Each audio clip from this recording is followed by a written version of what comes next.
तथागत सम्यक संबुद्धांना त्रिवार पंचांग प्रणाम करतो.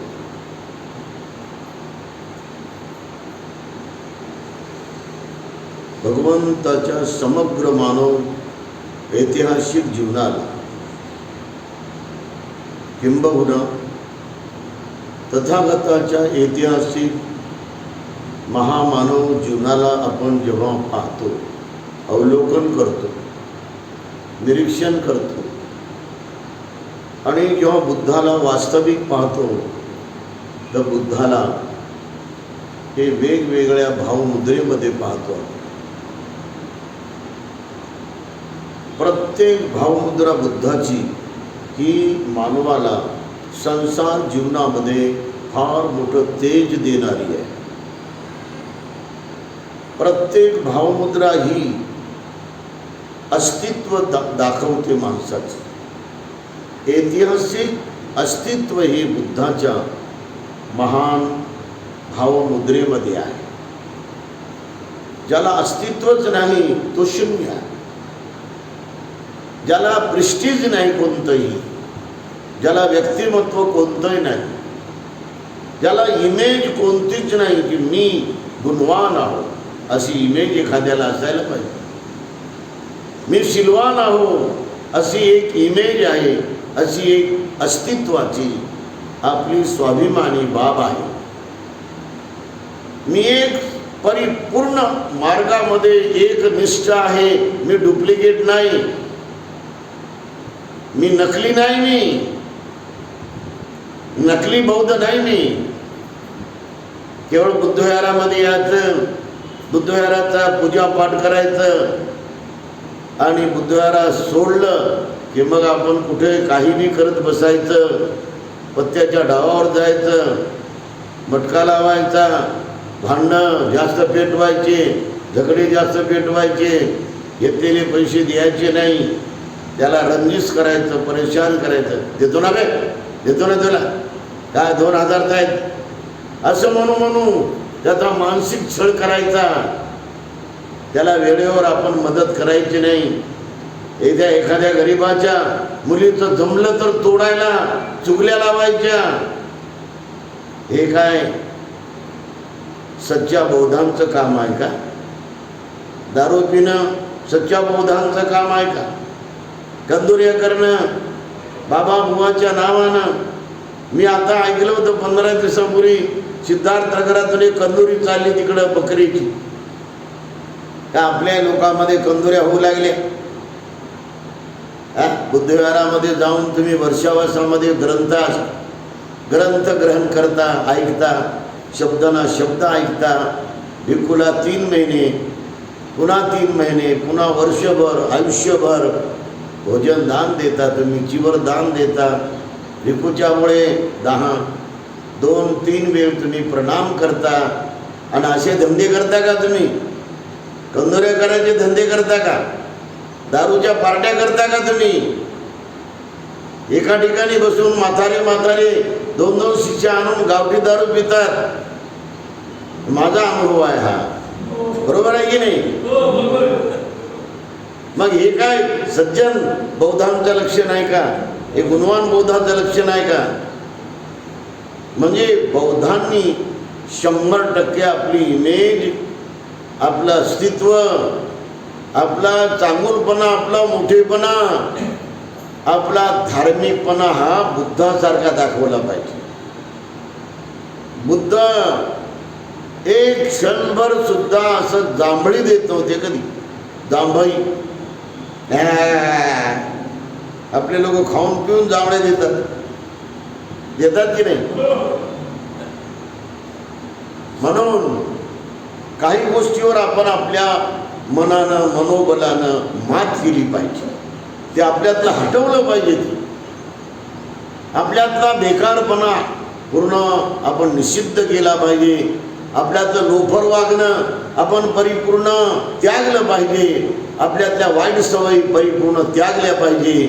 आणि भगवान गौतम बुद्धाच्या पूर्ण आयुष्याकडे आपण बघितलं पाहिजे. आणि बुद्ध आपल्याला प्रत्येक क्षणी हे जागवते. क्षण क्षण क्षण क्षण बीतता जाय, बीतान क्षण कभी न आए, बीतान जीवन कभी न आए. जे गेलेलं जीवन आहे पुन्हा कसं परत येणार आहे? गेलेलं आयुष्य आहे ते पुन्हा कसं परत येणार आहे? गेलेली पूर्ण दुनिया आपल्या जीवनाची हे आता पुन्हा आपल्याला आणता येते का? आणि म्हणून भगवान बुद्धाला लोक एकदाच पाहत होते की बुद्ध किती निर्मळ आहे. तो लोक निर्मळ बनायचा पूर्ण आपल्या मनामध्ये भाव निर्माण करायचे, श्रद्धा निर्माण करायचे, जिद्द निर्माण करायचे, संकल्पना निर्माण करायचे. आपला बुद्ध किती गुणवान आहे, आपला बुद्ध किती त्यागी आहे हे लक्षात घेऊन लोक सर्व त्याग करायचे. लोभाचा त्याग करायचे, संसारिक लोक मोहाचा त्याग करायचे, आळसाचा त्याग करायचे, संशयाचा त्याग करायचे. लेकी बाळीवर किंवा कुलवान मुलीवर, कुलवान बायावरती नजर ठेवून त्यांच्याबद्दल मनात पाप निर्माण करण्याची जी मनप्रवृत्ती आहे, सवय आहे, त्याचा त्याग करायची. कोणाच्या पाठीमागे ती नजर ठेवून त्याचा पिछा करत नव्हते, त्याचा त्याग करायचे. कोणाचं उसनवारी आणलं तर ते वेळेवर नेऊन द्यायचे. आणि कोणती सवय संसारामध्ये भिनकल, संसाराचे संबंध तुटतील, प्रेमाचे संबंध, आपुलकीचे संबंध, जिव्हाळ्याचे संबंध, मैत्रीचे संबंध एकमेकाला समजून घेऊन लोक आपल्या संसार जीवनामध्ये सुखानं आनंदानं वागत होते. बुद्धाच्या पासून घेतलेला त्याग, या त्यागानं सारे बिघडत चाललं. हे त्याग बिघडवत नाही, परंतु ज्याचा त्याग केला तुम्ही ते मात्र तुम्हाला सुख देते. ज्याचा त्याग केला नाही, अभिमानाचा त्याग केला नाही, अहमपणाचा त्याग केला नाही, मोठेपणाचा त्याग केला नाही, सतत ईर्ष्या करायचा त्याग केला नाही, हेवा करायचा त्याग केला नाही, मत्सर पुन्हा पुन्हा मत्सर करायचा त्याग केला नाही, अवगुणाचा त्याग केला नाही, वाईट सवयीचा त्याग केला नाही, तर मग आपण भगवान बुद्धाच्या त्याग या गुणाचा स्वीकार केला का? मग भगवान बुद्धाला आपण मानतो का? मग भगवान बुद्ध किती सहनशील होते. त्यांच्यासारखी जगात सहनशीलता कोणाकडेच नव्हती. भगवान बुद्धाची जशी सहनशीलता होती, लाखो करोडो लोकांनी जरी त्यांना शिव्या दिल्या, त्यांच्या विरोधामध्ये जरी टीका टिप्पणी केली, आरोप केले, तरी बुद्धाला काहीच वाटत नव्हतं. आणि तत्कालीन समाजामध्ये भगवान गौतम बुद्ध हे एकटेच होते. सुरुवातीला तर एकटे बुद्ध असताना फिरायचे, तर त्यांचे पाहता पाहता 5 शिष्य झाले. कौंडण्य, वप्प, भद्रिय, महानाम, अश्वजित. आणि हे काय साधे सुधे होते का शिष्य? काय नुसतं पाणी आणून देणारे होते का ती? काय नुसतं जेवण आणून देणारे होते? काय नुसतं कंद फळं देणारे होते? काय नुसतं हात जोडणारे होते का ते तपलेले होते. तपून तपून तावून सुलागून निघले होते. त्यांच्या आतमधले विकार, द्वेष, क्रोध, मोह, तृष्णा, आसक्ती, गर्व, अभिमान, सुस्ती, प्रमाद, सारे असे पिवळे पिवळे पानं जसे खाली पडतात झाडाचे, असे त्यांचे हे विकार गळून पडले होते. श्वासावर लक्ष ठेवता ठेवता दीर्घ काळ जर तुम्ही श्वासावर लक्ष ठेवला, घंटे घंटे घंटे घंटे, एक एक विकार तुमचा गळून पडतो. एक एक विकार तुमचा पूर्णच्या पूर्ण असा निर्जन पावतो, तो कायमचा शांत होतो. असं भगवान बुद्धांनी ग्रंथामध्ये पट्टीसंहिता मग्गामध्ये वर्णन केलेलं आहे. आणि तुम्ही जर गुंगतच राहिले, नुसते मौज करत राहिले, मजा करत राहिले, ऐश करत राहिले, मौज मजा करून तुम्ही पूर्ण चैन करत राहिले आणि नुसतं उपभोगाला जर तुम्ही जीवन मानलं, तर हे सर्व काही तुम्हाला प्राप्त होईल का? म्हणून श्वासावर आपल्या प्रत्येक बौद्ध उपासकानं, प्रत्येक बौद्ध उपासिकेनं, प्रत्येक तरुणानं, प्रत्येक मध्यम वयाच्या माणसानं, प्रत्येक म्हाताऱ्या माणसानं तासन तास बसावं. मी तुम्हाला एकदा सांगितलं होतं, आता पुन्हा सांगतो की नागपूरमध्ये टेका नावाचं एक बुद्ध विहार आहे. टेक्याला हे आपल्या या हॉलपेक्षा चौपट हॉल आहे, त्यांनी स्वतः बनवलेला, स्वतःच्या दानानं. एवढे लोक श्रद्धावान, एवढे डेडिकेट लोक, एवढे दान देणारे लोक.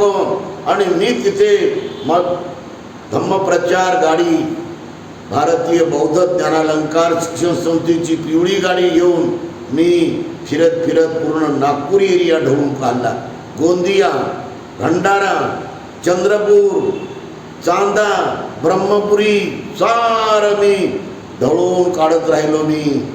तर मी टेक्याला गेलो सकाळी 5 वाजता. चला बरं म्हटलं या बिहारात काय आहे.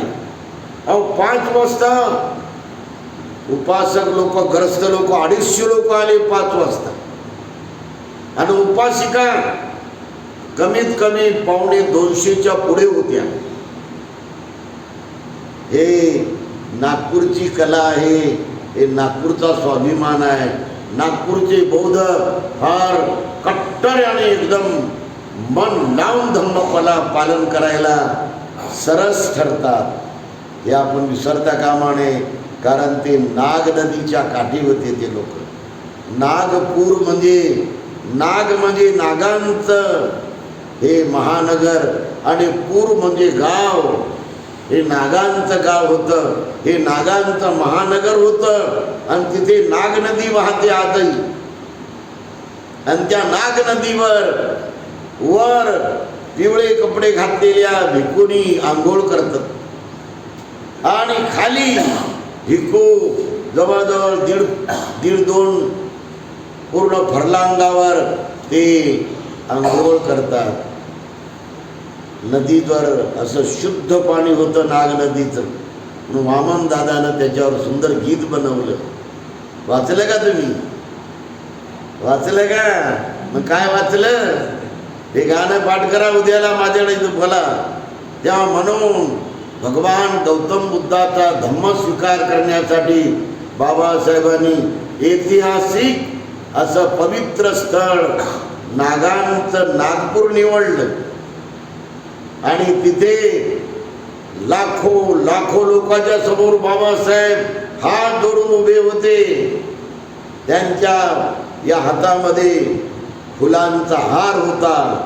आणि त्यांची पत्नी श्रीमती उपासिका सविता भीमराव आंबेडकर ही सुद्धा हातामध्ये फुलाचा हार घेऊन उभी राहिली होती आणि बाबासाहेबांनी धोतर नेसलं होतं आणि मनेला पांढरे शुभ्र कपडे होते बाबासाहेबाचे. काय बाबासाहेबाला सूट आणि बूट घालता नसता आला का?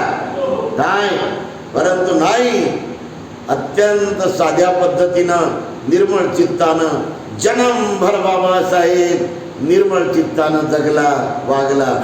बुद्धाचा गुण आहे, बुद्ध निर्मळ मनाचे होते, बुद्ध पवित्र मनाचे होते. ते सारे गुण बाबासाहेबांनी आपल्यामध्ये जागवले, तर तो माणूस बुद्धाच्या पूर्ण नात्याचा होतो, बुद्धाच्या पावलाचा होतो.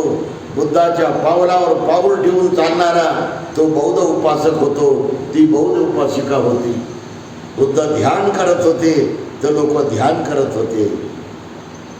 बुद्ध तळमळीनं वागत होते तर लोक तळमळीनं वागत होते. बुद्ध नातं जोडत होते.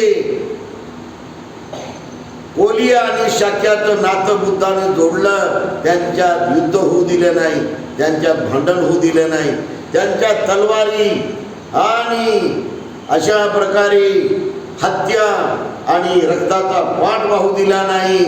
भगवान बुद्धाने किती प्रेम केलं लोकांवर, किती अमर्याद करुणा होती बुद्धाची, किती अमर्याद मैत्री होती बुद्धाची. ते अमर्याद करुणा, ती अमर्याद मैत्री बुद्धानं हे शाक्य आणि कोलियामध्ये नेहमी ओतली, त्यांचा हृदय असं पक्क बनवलं. आणि म्हणून आपण बुद्धासारखं थोडं थोडं थोडं थोडं वागायचा प्रयत्न केला पाहिजे की नाही? हो, केला पाहिजे की नाही? बुद्धासारखं थोडं थोडं थोडं थोडं थोडं थोडं आपण वागायला सुरुवात केली तर एक दिवस आपण सामान्य बुद्ध होतो आणि मग असाधारण बुद्ध होतो आपण. आणि असे बुद्ध बनत बनत परिपूर्ण बुद्ध बनतो आपण. यासाठी आपल्याला बुद्धाच्या भावमुद्रा हे नेहमी मनामध्ये धारणा केली पाहिजे, मनामध्ये चिंतन केलं पाहिजे. किती आहेत भगवान बुद्धाच्या भावमुद्रा? कोण सांगते? एवढ्या वर्षापासून तुम्ही ग्रंथ ऐकले, ग्रंथ वाचले, चिंतन केलं, मनन केलं, एकानंतर एक एकानंतर ग्रंथ तुम्ही वाचून वाचून बाजूला केले. मग बुद्धाच्या भावमुद्रा किती आहेत हो सांगा बरं? बघा कसं, बघा आपल्याचं ट्रेनिंग आहे. त्या बुद्धाच्या भावमुद्रा ह्या आपण एक एक बघूया. पहिली भगवान बुद्धाची भावमुद्रा आहे ऐतिहासिक. पद्मासनामध्ये दोन्ही पाय दोन मांड्यावर आणि डाव्या हातावर उजवा हात आणि मान सरळ, पाठीचा कणा सरळ आणि डोळे झाकलेले, याला म्हणतात भावमुद्रा. ध्यान भावमुद्रा, समाधी भावमुद्रा. आणि याच मुद्रेमध्ये बुद्ध सातत्यानं बसायचे, एक सारखे बसायचे.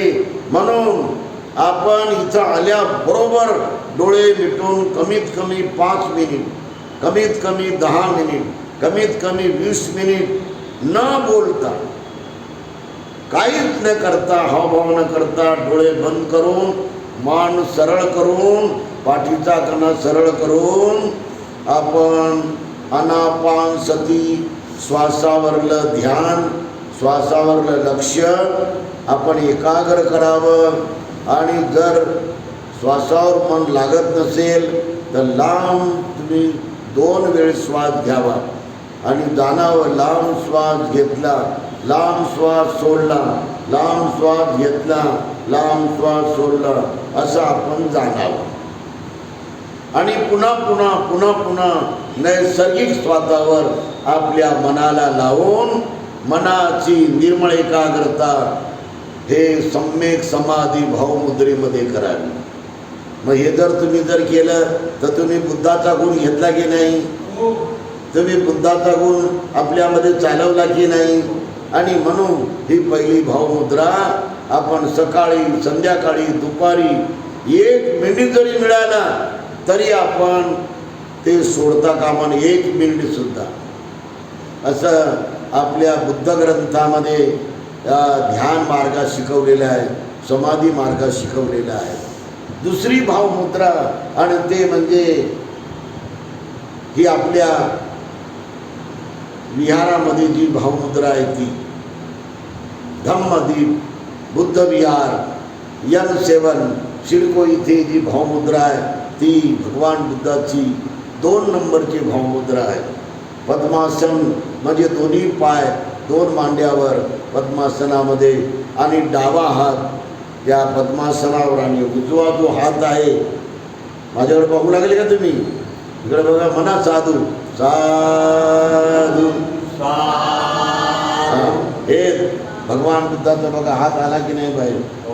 हे असा जमिनीकडे बुद्धानं हात लावलेला आहे. ही भावमुद्रा महाबोधी महाविहार बोधिवृक्षाच्या तिथे होती, म्हणजे बोधिवृक्षाच्या खालीच होती. ही भावमुद्रा आहे भूमिस्पर्श भावमुद्रा. भूमी म्हणजे जमीन आणि स्पर्श म्हणजे त्याला टेकणं, बोट टेकणं. तिथं भगवान बुद्धाचे बोट या भूमीला लागलेले होते. का बरं हे असं केलं असेल बुद्धानं? कारण येशू ख्रिस्त म्हणतो की मी देवानं मला पाठवलं, देवानंच लिहून दिलं ते पूर्ण त्यांचं बायबल, पवित्र बायबल. आणि म्हणून मी देवाचा पोरगा आहे, मी देवाचा पुत्र आहे. तुम्हाला जे काय सांगतो ते देवाचं सांगतो. तुम्ही जर माझं ऐकलं नाही तर तुम्हाला देवाजवळ जाऊ देत नाही, दरवाजा बंद, स्वर्गात जाऊ देत नाही. असं त्यांनी आपलं स्वतःचं अस्तित्व ठेवलं, स्वतःला देवाचा पुत्र म्हणलं. आणि मुसलमान धर्मामध्ये असं म्हणलेलं आहे, म्हणजे मोहम्मद पैगंबर हे फार मोठे दूत आहेत आणि खूपच चांगली होती ती. असं सांगतात की ते बुद्धाच्या विहारामध्ये ध्यान करत होते आणि ते म्हणतात की मी पैगंबर आहे, अल्लाह का पैगंबर मैं हूं. त्यांनी स्वतःला पैगंबर म्हटलं. पैगंबर म्हणून त्यांनी स्वतःचं अस्तित्व ठेवलं. आणि जर तुम्हाला अल्लाची बात मानायची असेल आणि अल्लाजवळ जर जायचं असेल जन्नतमध्ये, तर मी जे सांगतो ते ऐका, नाही तर तुम्हाला मी अल्लाच्या जन्नतमध्ये जाऊ देणार नाही, शांतीकडे जाऊ देणार नाही, तुम्हाला डायरेक्ट नरकात पाठवून देईल. असं त्यांनी अस्तित्व केलं. हे 2 धर्माचे 2 संस्थापक, एक देवाचा पुत्र म्हणतो, आता एक देवाचा काय म्हणतो, दूत म्हणतो, तो पैगंबर म्हणतो. आणि आता ब्राह्मण धर्म बघा, ज्याला वैदिक धर्म म्हणतात आणि आज त्याला हिंदू धर्म म्हणतात. वैदिक धर्म, ब्राह्मण धर्म आणि आता वैदिक हिंदू धर्म. तर ते प्रत्येकच देव म्हणतो मी देव आहे. आणि कृष्ण म्हणतो मी देवाचा अवतार. रामही म्हणतो आणि मी इथे देवापासून आलो इकडं, मला तिथून डायरेक्ट देवाचा अवतार म्हणून त्यांनी पाठवलेला आहे देवानं. आणि म्हणून माझं जर बोलणं तुम्ही ऐकलं नाही, माझा जर संदेश तुम्ही ऐकला नाही, माझा जर आदेश तुम्ही पाळला नाही, तर मी तुम्हाला स्वर्गात जाऊ देणार नाही. बरोबर आहे की नाही? तुम्हाला डायरेक्ट नरकात पाठवून देईल. असा प्रत्येक देव हा पूर्णपणे स्वतःचं अस्तित्व ठेवतो. मी अवतारी देव आहो आणि मला देवानं वरून पाठवलेला आहे, मी अवतारी देव असल्यामुळं. अशा प्रकारे प्रत्येक जण म्हणतो सारं देवानंच पाठवलं. अल्लाह म्हणतो की जे काही मोहम्मद पैगंबर आहेत ते म्हणतात कुराण जे आहे, पवित्र कुराण, हे देवानं लिहून पाठवलं वरून. आता कोणती शाही असेल माहीत नाही त्या काळात, आणि कुठं बसला असेल नियम काय, आणि कसं लिहिलं असेल त्याने, कोणती कागद वापरली. पूर्ण जर आपण चिकित्सा केली जास्त, त्याला जर वैज्ञानिक दृष्टी दिली तर ते सारे फेल पडतात. परंतु बुद्ध म्हणतात मी जे काही ते सम्यक संबुद्धी प्राप्त केली, त्या सम्यक संबुद्धीमध्ये प्रथम मी दुःखाला जाणलेलं आहे. प्रत्येक व्यक्ती आज दुःखानं गांगरलेला आहे. कोणतं ना कोणतं दुःख आहेच. माय मेल्याचं दुःख आहे, बाप मेल्याचं दुःख आहे, आजी मेल्याचं दुःख आहे, आज्या मेल्याचं दुःख आहे, भावंड मेल्याचं दुःख आहे, लेकरं मेल्याचं दुःख आहे की नाही, चुलते मेल्याचं दुःख आहे. आमच्या पिढ्यानपिढ्या मेल्या हो का आता कोणीच नाही. आणि एवढंच नव्हे, बायको मेल्याचं दुःख आहे, विसरतच नाही. दुःख सलत राहते सतत, ते मनामध्ये येतच राहते. हे काहून गेली मला सोडून, हे काहून गेली मला सोडून. मी म्हणलं होतं इतक्या लवकर जाऊ नको तू, आणि इतक्या लवकर काहून गेली तू. आणि याला पण म्हणलं होतं मला तुमच्या सोबतच न्या, पण हा माझा नवरा अगोदरच गेला. त्याने कशाला जायला पाहिजे होतं, मला पण सोबतच घेऊन जायला पाहिजे होतं. अशी बघा मनामध्ये इच्छा वाढत राहते आणि ती माणसाला त्रास देते. त्या पत्नीबद्दलचा हाव, त्या पत्नीबद्दलची आसक्ती, त्या पत्नीबद्दलचा मोह, त्या पत्नीबद्दलची तृष्णा आणि त्या पत्नीबद्दलचं सर्व मनामध्ये निर्माण झालेलं बंधन, याला तुम्हाला त्यागावंच लागतं. कारण प्रत्येक गोष्ट नश्वर आहे, प्रत्येक गोष्ट नाशिवंत आहे. जे उत्पन्न होते ते नाश पावते, जे जन्म घेते ते मृत्यू पावते, आणि जे मृत्यू पावते ते दुःख देते. आणि जे दुःख देते त्याला तुम्ही माझं म्हणाल का? तुम्ही त्याला माझं मी म्हणाल का? असं जो जाणतो प्रज्ञेनं, सत्य ज्ञानानं, तो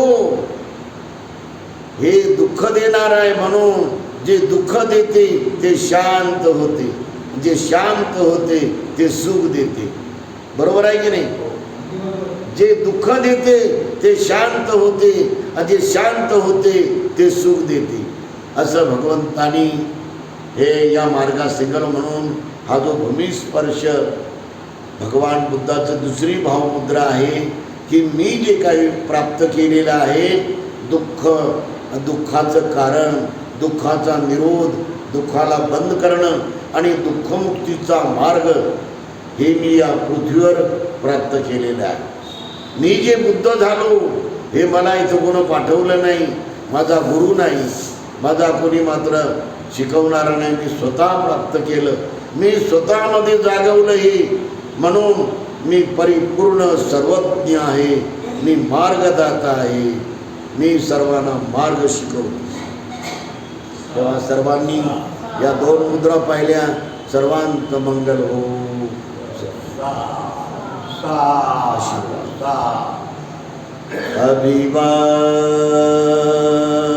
अभिवादन शीलिस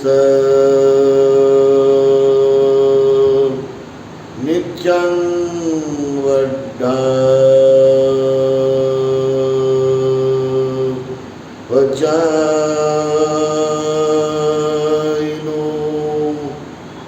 चत्तारो धम्मा वर्धन्ति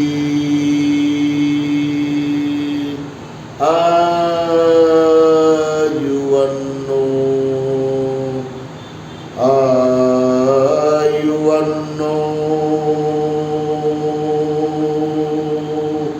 सुखं